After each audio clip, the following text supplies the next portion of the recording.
قال لا تخافا إنني معكما أسمع وأرى. بسم الله الحمد لله رب العالمين. اللهم صل على محمد وعلى آل محمد كما صليت على إبراهيم وعلى آل إبراهيم إنك حميد مجيد. അസ്സലാമു അലൈക്കും വറഹ്മത്തുള്ളാഹി വബറകാതുഹു. അപ്പോൾ നമ്മൾ 59-ാമത്തെ പാട്ടിലാണ്. അപ്പോൾ ഇദ്ദേഹത്തിന് ഈ പ്രാവശ്യം എന്താണ് പറയാനുള്ളത് എന്ന് ഡയറക്റ്റ് എന്തായാലും നമുക്ക് നേരെ നമ്മൾ കൂടുതൽ ഇൻട്രൊഡക്ഷനൊന്നും പറയുന്നില്ല, സാധാരണ നമ്മൾ പറയുന്ന കാര്യങ്ങളൊക്കെ തന്നെയാണ് പറയാനുള്ളത്. എന്തായാലും ഇദ്ദേഹം എന്താണ് ഈ പ്രാവശ്യം 49-ാമത്തെ പാർട്ടിൽ എന്താണ് പറയുന്നതെന്ന് കേൾക്കാം. അതിനുശേഷം നമുക്ക് മറുപടിയിലേക്ക് കിടക്കാം. അവർ മടങ്ങുവാൻ വേണ്ടിയാവുന്നു. ഇനി അതിന്റെ വ്യാഖ്യാനം: എന്നാൽ അള്ളാഹുവായി ചെയ്ത ഈ കരാർ അല്പസമയം കൊണ്ട് കഴിഞ്ഞതിനാലും പിന്നീട് കാലം ദീർഘിച്ചതിനാലും മനുഷ്യർ മറന്നുപോയി. തന്മൂലം അത് ഓർമ്മിപ്പിക്കുവാനായിട്ടാണ് പ്രവാചകന്മാർ നിയുക്തരായത്.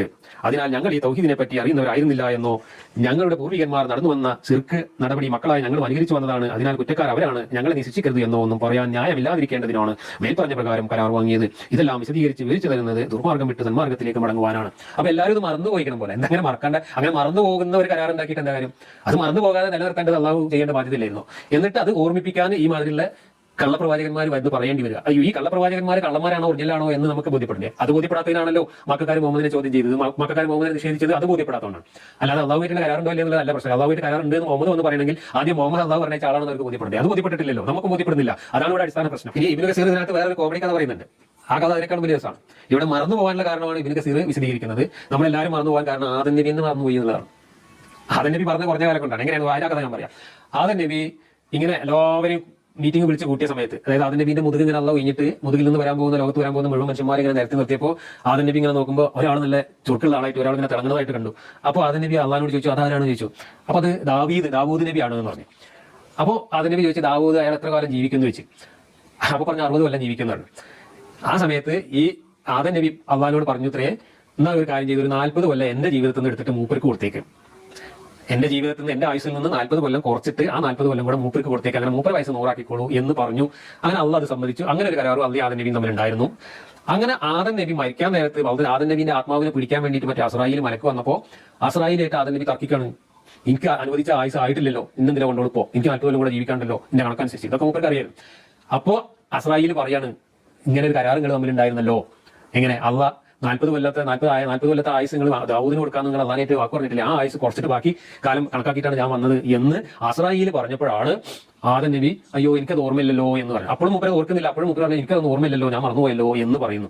അങ്ങനെ ഒരു തെറ്റ് ആദം നബിക്ക് പറ്റിയതുകൊണ്ട്, ആദം നബി അങ്ങനെ മറന്നുപോയതുകൊണ്ടാണ് ആദം നബിയുടെ സന്തതി പരമ്പരകളായ നമ്മളെല്ലാവരും അള്ളാന്റെ ഈ കരാറും കാര്യങ്ങളൊക്കെ മറന്നുപോയത് എന്നാണ് ഇബ്നു കസീർ ഒരു ഹദീസിനെ ഉദ്ധരിച്ചുകൊണ്ട്, ഒന്നിൽ കൂടുതൽ ഹദീസുകളെ ഉദ്ധരിച്ചുകൊണ്ട് ആ കഥാപുസ്തകത്തിൽ പറയുന്നത്. അപ്പോൾ ഇദ്ദേഹം ഇവിടെ ഒരു തെറ്റിദ്ധരിപ്പിക്കലാണ് അവസാനം കൊണ്ടുവന്നിട്ട് ഇടുന്നത്. ഇതിന് ഒരു കാരണമായിട്ട് കൊണ്ടാണ് ഇബ്നു കസീർ റഹ്മത്തുള്ളാഹി തൻ്റെ തഫ്സീറിൽ പറഞ്ഞിട്ടുള്ളതാണ് ഇദ്ദേഹം പറഞ്ഞത്. അങ്ങനെയൊന്നുമല്ല അവിടെ പറഞ്ഞിട്ടുള്ളത്. എന്തായാലും നമുക്ക് അതിലേക്ക് വരാം. അതിന് മുമ്പായിട്ട് ഇദ്ദേഹം പറഞ്ഞ കാര്യങ്ങൾ ഓരോന്നായിട്ട് പരിശോധിക്കാം. ആദ്യം ഇദ്ദേഹം പറഞ്ഞത് എന്താണെന്ന് വെച്ചാൽ, ഈ ആയത്തിനെ ഇദ്ദേഹം വായിച്ചതിന് ശേഷം, അതായത് മനുഷ്യർ ആയിട്ട് അള്ളാഹു സുബ്ഹാനഹു വ തആല ഒരു കരാർ വെച്ചിട്ടുണ്ട്. ഞാനാണ് നിങ്ങളുടെ രക്ഷിതാവ്, ഞാനാണ് നിങ്ങളുടെ ദൈവം, ഞാനാണ് നിങ്ങളുടെ സൃഷ്ടാവ് എന്നെല്ലാം നിങ്ങൾ സമ്മതിച്ചല്ലോ എന്ന് നമ്മളെ എല്ലാം ഇവിടെ ആത്മാക്കളെ, നമ്മളുടെ ആത്മാവുകളെ മുൻനിർത്തിക്കൊണ്ട് സംസാരിക്കുന്ന ഒരു സംസാരം അതിനുശേഷം പറയുന്ന ആയത്തുകളാണ്. അപ്പോൾ ഇദ്ദേഹം പറയുന്നത് അങ്ങനെ മറക്കുന്ന രീതിയിലാക്കണ്ടല്ലോ എന്നുള്ള രീതിയിലാണ് ഇദ്ദേഹം പറയുന്നത്.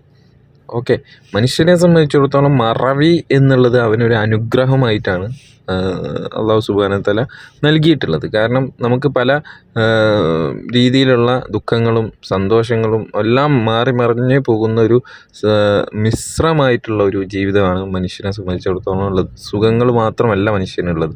അതിനി എത്ര കോടീശ്വരൻ തന്നെയാണെങ്കിൽ പോലും അവർക്കും ഈ പറഞ്ഞ ദുഃഖങ്ങളും സങ്കടങ്ങളും ഒക്കെ മനുഷ്യർക്ക് ഉണ്ടാവാറുണ്ട്. ഇപ്പോൾ വേറൊരു ഉദാഹരണം പറയുകയാണെങ്കിൽ, ഒരു സ്ത്രീ ഗർഭം ധരിക്കുകയും ഒരു 9 മാസം ആ ഗർഭം ചുമന്ന് നടക്കുകയും പിന്നീട് പ്രസവിക്കുന്ന വേദന, അതുപോലെയുള്ള ഈ ഒരു സംഭവം ആ സമയത്ത് മറന്നു പോയിട്ടില്ലെങ്കിൽ പിന്നീട് ഒരിക്കലും ആ സ്ത്രീ പ്രസവിക്കുകയില്ല. അപ്പോൾ ആ ഒരു പ്രോസസ്സ് അവിടെ നിൽക്കും, ഒരു കുട്ടിയിലേക്ക് ഒതുങ്ങും. അങ്ങനെ ഒരു കുട്ടിയിലേക്ക് ഒതുങ്ങിക്കഴിഞ്ഞാൽ ഈ മനുഷ്യരാശിയുടെ ഈ ഒരു എന്താ പറയുക, ഈ പ്രത്യുൽപാദനം എന്നുള്ളത് തടയപ്പെടുകയും പിന്നീട് മനുഷ്യ സമൂഹം വളരാതിരിക്കുകയും ഒക്കെ ഉണ്ടാവുന്ന ഒരു സന്ദർഭം തന്നെ ഉണ്ടാവാൻ ചാൻസ് വളരെ കൂടുതലാണ്, 100% കൂടുതലാണ്.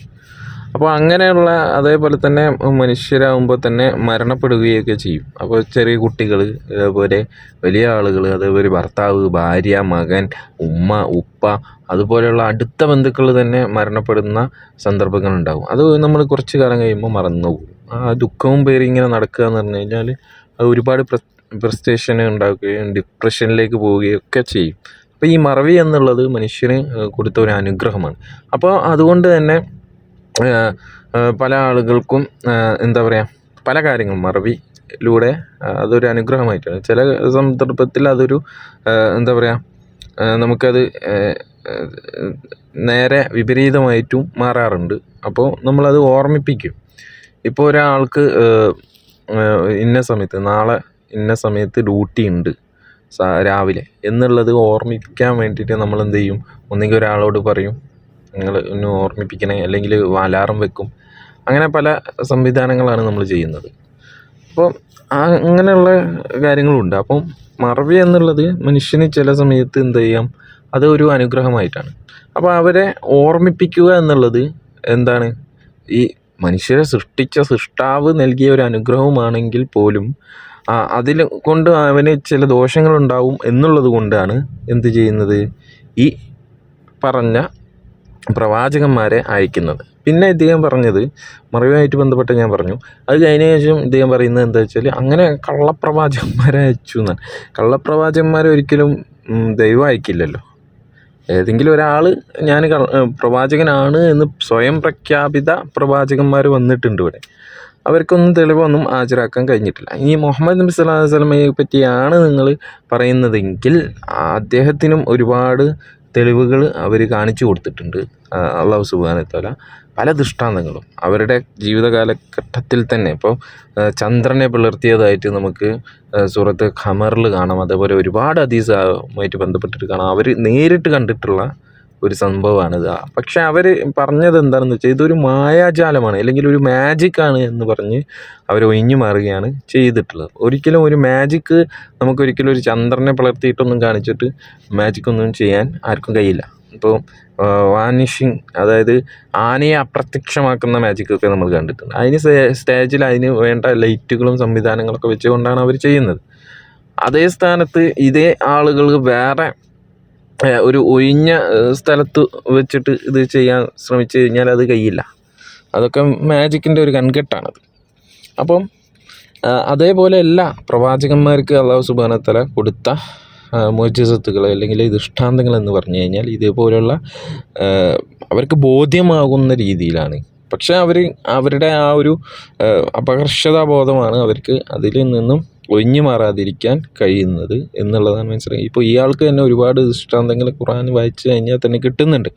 ഭൂമിയുടെ സൃഷ്ടിപ്പും അതേപോലെ പ്രപഞ്ചത്തിൻ്റെ സൃഷ്ടിപ്പിനെക്കുറിച്ചും തങ്ങളുടെ ശരീരത്തിൽ തന്നെ പല സൃഷ്ടിപ്പും അതേപോലെ മനുഷ്യൻ്റെ സൃഷ്ടിപ്പിനെ പറ്റിയിട്ടൊക്കെ ഖുർആൻ പറയുന്ന ഇന്നത്തെ ശാസ്ത്രം കണ്ടെത്തിയതുമായിട്ട് ഒരു വൈരുദ്ധ്യം പോലുമില്ല എന്ന് മാത്രമല്ല അത് വളരെ കൃത്യമാണ് താനും. അപ്പം അതാണ് ഈ വിഷയത്തിൽ പറയാനുള്ളത്. കള്ളപ്രവാചകനാണോ അല്ല എന്നുള്ളത് നിങ്ങൾക്ക് കൃത്യമായിട്ട് പരിശോധിക്കാൻ കഴിയും. പക്ഷേ നിങ്ങൾക്ക് ബോധ്യപ്പെട്ടിട്ടും നിങ്ങൾ അതിനെ നിഷേധിക്കുകയാണ് നിങ്ങൾ ചെയ്യുന്നത് എന്നാണ് മനസ്സിലാകുന്നത്.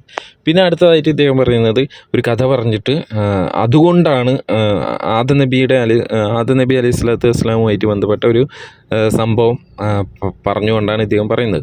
പക്ഷേ ആദം നബി അലൈഹി സ്വലാത്തു വസ്സലാമുമായിട്ട് അദ്ദേഹം ഇങ്ങനെ മറന്നിട്ടുണ്ട്. അതേപോലെ തന്നെ മനുഷ്യരും മറവിയുടെ ഒരു സംഭവത്തെ അവിടെ സൂചിപ്പിക്കുക വേണ്ടിയാണ് ആ ഹദീസ് അവിടെ കൊണ്ടുവന്നത് ഇബ്നു കസീർ റഹ്മത്തുള്ളാഹി. അപ്പോൾ ഈ തഫ്സീർ വായിക്കാനും അറിയില്ല, അതിന് എന്തിനാണത് അവിടെ പറഞ്ഞത് എന്ന് ഇദ്ദേഹത്തിന് അറിയില്ല. ഉസൂൽ തഫ്സീർ എന്ന് പറഞ്ഞ ഒരു നിദാനശാസ്ത്രം, ഈ തഫ്സീറുമായിട്ടുള്ള ഒരു നിദാനശാസ്ത്രം പോലും അറിയാത്ത ആളാണ് ഖുർആൻ ക്ലാസ്സുമായിട്ട് മുന്നോട്ട് വരുന്നത് എന്നുള്ളത് കേൾക്കുന്ന ആളുകൾ മനസ്സിലാക്കട്ടെ. അപ്പോൾ ഈ തഫ്സീറിൻ്റെ ഇബ്നു കസീറിൻ്റെ തഫ്സീർ എല്ലാവർക്കും ലഭ്യമാണ്. പല ഭാഷകളിലും അത് ലഭ്യമാണ്, മലയാളത്തിലും അതേപോലെ തന്നെ ഉറുദുവിലും ഇംഗ്ലീഷിലൊക്കെ ലഭ്യമാണ്. ആർക്കും പരിശോധിച്ച് കഴിഞ്ഞാൽ ഓൺലൈനിൽ ലഭിക്കുന്നതാണ്. നിങ്ങൾക്കത് വായിക്കാം. സൂറത്ത് ആറാഫിൽ 172 മുതലുള്ള വചനത്തിൻ്റെ വിശദീകരണമായിട്ടാണ് അദ്ദേഹം അവിടെ കൊടുത്തിട്ടുള്ളത്. ഇയാൾ പറഞ്ഞ പോലെ ആണോ എന്നുള്ളത് നിങ്ങൾക്ക് തന്നെ പരിശോധിച്ച് നോക്കാം. ഇയാൾ ഒരു തെറ്റിദ്ധരിപ്പിക്കലാണ് അവിടെ നടത്തുന്നത് എന്നുള്ളത് കൃത്യമാണ്. അപ്പോൾ അതാണ് ഈ വിഷയത്തിൽ പറയാനുള്ളത്. മനുഷ്യരാണ് നമ്മൾ, മറവി എന്നുള്ളത് നമുക്കുണ്ടാവും. അതുകൊണ്ടാണ് പ്രവാചകന്മാരെ നിയോഗിച്ചുകൊണ്ട് തന്നെ അള്ളാഹു സുബ്ഹാനഹു വ തആല നമ്മളെ അത് ഓർമ്മിപ്പിക്കുക. ഉത്ബോധനം, അതാണ് നിങ്ങൾ ഉത്ബോധിപ്പിക്കുക. നബിയോട് പറയുന്നത്, നീ ഉത്ബോധിപ്പിക്കുക. നീ അവരുടെ മേലൊന്നും കൈകാര്യകർത്താവൊന്നുമല്ല, നീ അവരോട് ഒന്ന് ഓർമ്മിപ്പിക്കുക എന്ന് മാത്രമാണ് അള്ളാഹു സുബ്ഹാനഹു വ തആല പറയുന്നത്. അവർ വേണമെങ്കിൽ സ്വീകരിക്കട്ടെ, അല്ലാത്തവർ മാറി നിൽക്കട്ടെ എന്ന്. അപ്പോൾ അതാണ് ഈ വിഷയത്തിൽ നമുക്ക് പറയാനുള്ളത്. ഇദ്ദേഹത്തിനോടും നമുക്ക് പറയാനുള്ളത് അതാണ്, നിങ്ങൾ രക്ഷിതാവിലേക്ക് മടങ്ങുക എന്നാണ്. ഞാൻ നിർത്തുകയാണ്. വാഹിർ ദവാന അൽഹംദുലില്ലാഹി റബ്ബിൽ ആലമീൻ. അസ്സലാമു അലൈക്കും വറഹ്മത്തുള്ളാഹി വബറകാതുഹു.